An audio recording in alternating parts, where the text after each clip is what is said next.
5 araw bago ang deadline sa franchise consolidation sa ilalim ng Public Utility Vehicle Modernization Program sa katapusan ng taon, umaasa pa rin ang grupong Piston na mapakikinggan ng Korte Suprema ang kanilang hinaing na maglabas ng TRO o Temporary Restraining Order at tuluyang ideklarang unconstitutional ang nasabing programa. Ayon kay Modi Floranda, National President ng grupong Piston, nasa batas ang kanilang prangkisa at hindi ito pwedeng baliin sa pamamagitan lamang ng memo ng gobyerno. Tayo ay umaasa sa sana yung maging decision po ng ating mga hukom ay nakaano po sa ating sektor, sa mga driver at operator at siyempre sa ating mga mamamayan ay hindi po ito batas.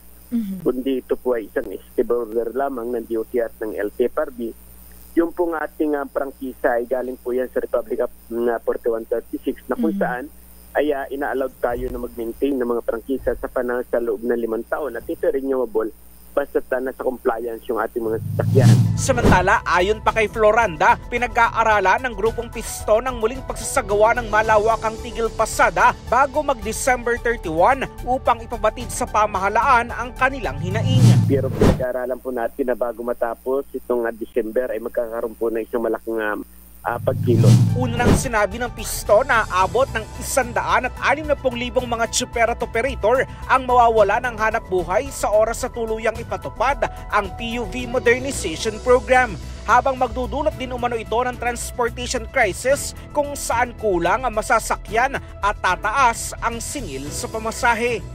Para sa kauna-unahan sa Pilipinas, DCRH, ito si Christian Manio, tuloy-tuloy sa pagbabalita, tuloy-tuloy sa serbisyo, sama-sama tayo Pilipino.